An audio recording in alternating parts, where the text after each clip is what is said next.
तो स्वागत है आप सबका।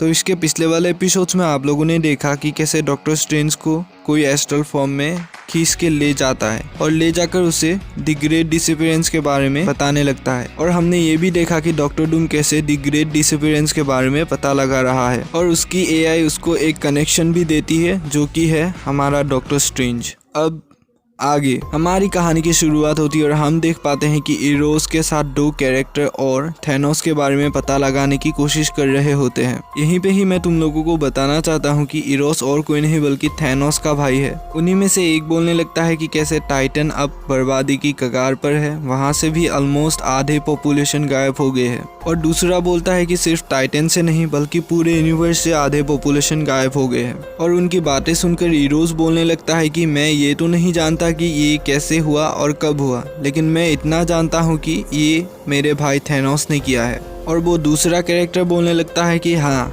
थैनोस ही है इसके पीछे। और तभी अचानक वहाँ से इरोस गायब हो जाता है। वो दोनों इरोस को ढूंढने की कोशिश कर रहे होते हैं। उन्हें ये बात बिल्कुल समझ नहीं आ रहा था कि आखिर इरोस गया तो गया कहाँ। और उन्हीं में से एक बोलता है कि first old man mentor disappear हुआ, अब इरोस, आखिर ये हो क्या रहा है। यहीं पे ही जिन जिन लोगों को समझ में नहीं आ रहा था कि ओल्ड मैन मेंटर कौन है, मैं उन्हें बताना चाहता हूँ कि ओल्ड मैन मेंटर और कोई नहीं बल्कि थैनोस और इरोस का बाप है, जो उन लोगों के साथ ही साथ बाकी टाइटन्स के भी मेंटर हुआ करता था। लेकिन द ग्रेट डिसअपीयरेंस ने उन्हें भी गायब कर दिया। और तभी उन्हीं में से दूसरा कैरेक्टर बोलता है कि अब हमें नहीं पता कि अगला कौन होगा और वो कब गायब होगा। वहाँ दूसरी तरफ हम देख पाते हैं कि इरोस को दरअसल में थैनोस उठा के ले गया था। इरोस आंखें खोल के ही अपने आप को मिस्ट्रेस डेथ के हेल में पाता है, जो उसके आगे थैनोस खड़ा था। और तभी इरोस अपने आप को कुर्सी में बंधा हुआ महसूस करता है और उसके आगे उसका भाई थैनोस और मेफिस्टो खड़ा था। और उसके भाई के हाथ में इन्फिनिटी जेम्स को देखकर वो कंफर्म हो गया है कि द ग्रेट डिसअपीयरेंस के पीछे और कोई नहीं बल्कि उसका भाई ही है। और तभी इरोस नोटिस करता है कि उसके बिल्कुल साइड में ही मिस्ट्रेस डेथ खड़ी थी और उसके आगे नेब्यूला खड़ी थी। इरोस की आंखें खोलता हुआ देख थैनोस बोलता है कि स्वागत है मेरे भाई, ये एक फैमिली रियूनियन है। इरोस थैनोस से बोलता है कि ये एक कैसे फैमिली रियूनियन हो सकता है जबकि हमारे फादर ही हमारे साथ नहीं है। और इसे सुनकर थैनोस बोलता है कि हमारे फादर, वो बुद्धा, वो यहाँ पे नहीं आ सकता है, वो यहाँ इनवाइटेड नहीं है, ना कि मैं उन्हें बुलाऊंगा। थैनोस इरोस से बोलता है कि वो बहुत ही डेंजरस है और यही एक रीजन है जिसके वजह से वो यहाँ पे नहीं आ सकता है, क्योंकि थैनोस श्योर है कि द ग्रेट डिसअपीयरेंस में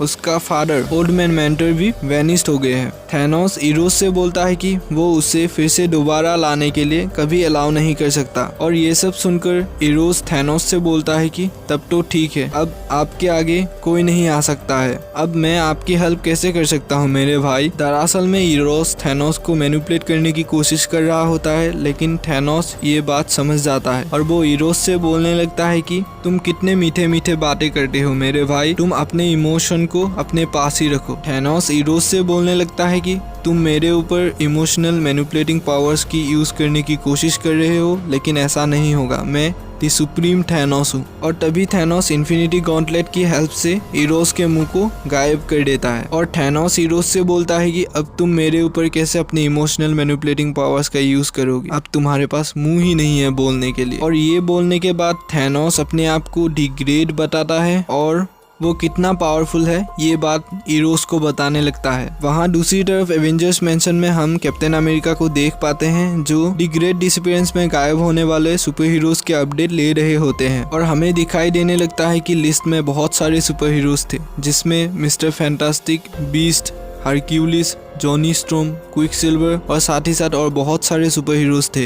लेकिन उन लोगों को अभी तक एक्समैन के बारे में कुछ भी पता नहीं चला है, वो लोग है या फिर नहीं, क्या वो भी अब द ग्रेट डिसअपीयरेंस के शिकार हो गए हैं या फिर वो सब ठीक है। और कैप्टन शी-हल्क से बोलने लगता है कि क्या तुमने अभी तक एक्समैन के बारे में कुछ पता लगाया। और बदले में शी-हल्क बोलती है कि नहीं, अभी तक पता नहीं चल पाया है कि एक्समैन कहाँ है, शायद में वो लोग इस प्लेनेट पे है ही नहीं। वहाँ दूसरी तरफ हम देख पाते हैं कि थॉर अपने आप से ही बातें करने लगता है कि मुझे पता है कि मैं ज़्यादा सोच रहा हूँ, लेकिन मुझे ऐसा लगता है कि वो सब अब नहीं है हमारे पास। उन लोगों को शायद से किसी ने मार दिया है। और तभी अचानक उनको मॉनिटर में कुछ दिखता है और शी हल्क बोलती है कि ऐसा होना नहीं चाहिए था, बहुत बुरा हुआ। और तभी शी हल्क कैप्टन से बोलती है कि क्या आप श्योर है कैप। और साथ ही साथ थॉर भी कैप्टन अमेरिका से बोलने लगता है कि क्या तुम श्योर हो कैप। लेकिन कैप्टन अपने मुंह से कुछ भी बोल नहीं पा रहा होता है। उसे समझ में नहीं आ रहा था कि वो क्या बोले, क्योंकि उन्होंने कुछ ऐसा देख लिया था जो दिखना उनको नहीं चाहिए था। तो आज हम इस वीडियो को यहीं पे ही ख़त्म करेंगे। मैं जानता हूँ कि तुम लोगों को लास्ट में थोड़ा सा कन्फ्यूजन हुआ होगा, लेकिन तुम लोगों को इसके पिछले वाले एपिसोड में इसके बारे में ज़्यादा जानने को मिलेगा। आप लोगों से एक रिक्वेस्ट है कि इस वीडियो को लाइक कर देना और साथ ही साथ वीडियो को थोड़ा सा शेयर भी कर देना, क्योंकि पिछले दिनों में चैनल की रीच थोड़ी सी गिर गई है। और चैनल को सब्सक्राइब करना मत भूलिएगा। तो मैं चलता हूँ, बाय।